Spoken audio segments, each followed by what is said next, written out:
YouTube, Rook here from Rook Geek Goodness, my little channel web for all things geeky and cool, and welcome back to the channel, guys.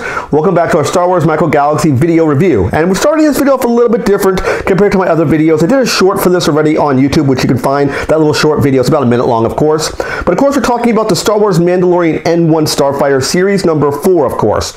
Really cool looking vehicle. Of course, it was near the end of the Mandalorian show where he had this kind of retweaked version of the original prequel Starfighter, just redone and redecoed up. Looks really, really cool. I want to showcase it off on the turntable here really quick for you so you can see what it looks like, guys. Of course, here's the packaging, what we have here, and a neat little tech spec card right here, and all the features that this particular item has. It has working landing gears, a working canopy, and unfortunately Grogu, which I talk about it right there, hopefully you can see it, is not removable from this particular vehicle, which we'll talk more about that shortly when I go tight into the camera here. I'll get really close, up and close shots of it so you can see what it looks like. A really neat little vehicle. I like the attention to detail and deco, what they did with this particular vehicle. Of course, it's a replacement for, of course, the Razor Crest, which will do a little comparison to the Razor Crest at the end of the video to give you some size comparison between the N-1 Starfighter and the Razor Crest. Alright guys, I pulled the camera in really, really tight so we get some really good shots on Mandalorian N-1 Starfighter. It looks really, really cool. I like the attention to detail, deco. Looks right out of the TV show.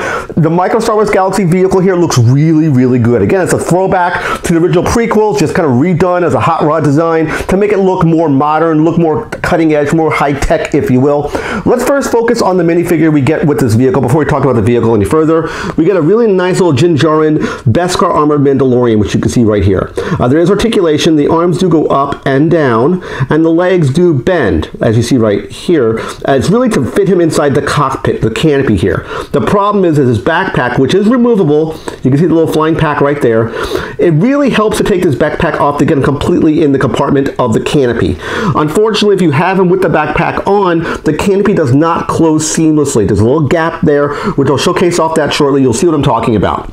But all things considered, neat little minifigure. We get one of them here. He's very, very tiny. Again, here's kind of my thumb up next to it. He's a very, very small, tiny figure that we get with this vehicle.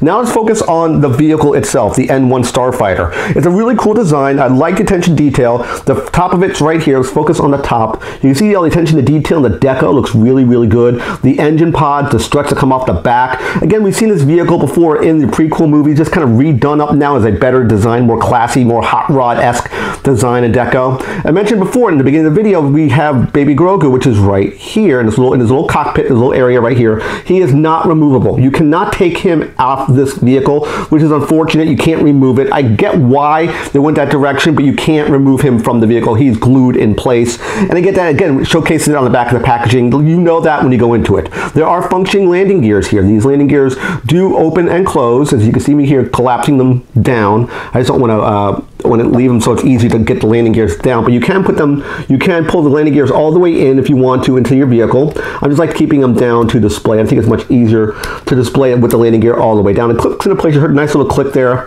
This back fin, you see this right here from this back fin, this long point that comes right here. This point is not attached to the vehicle when you get it out of package. You have to plug it in.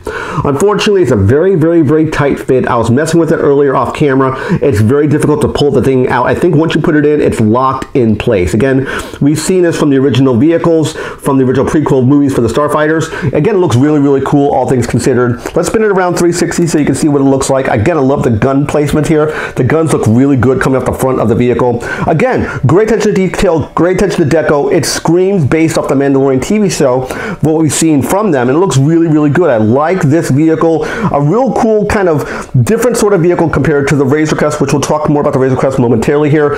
So the finishes on our turntable here. Again, it's sad that we don't get Grogu that would remove him from the vehicle, but he's teeny tiny. If you could remove him from the vehicle, you'd probably lose the part. I get why they decided to keep it here. It's less money to make an additional figure. Just leave it attached to the vehicle, which makes a lot of sense. As I added the Mandalorian into the canopy, let's focus on that so you can see what he looks like. And you can see what I'm talking about, the gap right there in the canopy. Because he has that backpack, it doesn't give enough clearance to close this all the way. He's not leaning back as far as he could be because the backpack is pushing him up. at least from what I'm seeing here. Maybe other reviewers had better luck. I didn't. I can't get it closed any further. As you can see, he's right there in the canopy. If I take his jetpack off, this will go all the way down. So as you see me pushing it with a lot of pressure, a lot of force, I don't want to snap it if I push it even harder, but there is that small little tiny gap. If you can live with that, that's okay. There's no way, as I mentioned before, to really store the backpack that I'm seeing on the vehicle itself. I wish there was a way to store the backpack so you can get them all the way into the canopy, but unfortunately, what I'm seeing, you can't do it. Let me know in the comment section if you had better luck than I did. Maybe I just suck at putting characters in vehicles. Let me know in the comments. Now, as I mentioned before, I want to bring in another vehicle. Let's bring in the Razor Crest here so you can kind of see what it looks like side by side. Let's take it off the turntable and you can see what I'm talking about. So here is our vehicles side by side. So it's a kind of a good representation between the N-1 Starfighter and the Razor Crest itself. And pull my table back so you can see. It's a good companion piece. If you have the Razor Crest already, this is a gimme. This was Series 1, this is Series 4. If you have this, this is a gimme. This is honestly an easy purchase. Again, when I picked this up, I think I got a Target. I think it was about $15 US. Not too bad, not too expensive.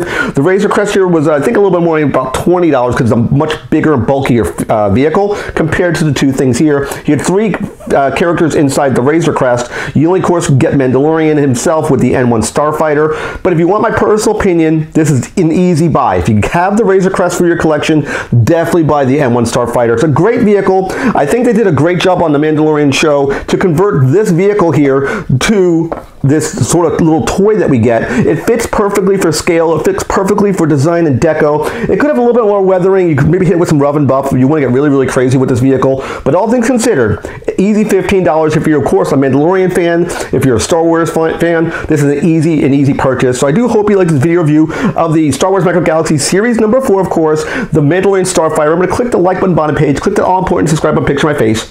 When you subscribe to the channel, click the bell, comment over the latest videos. Of course, last but not least, you can windows here and here to watch more of my content. Take care, guys. See you next video, and bye-bye.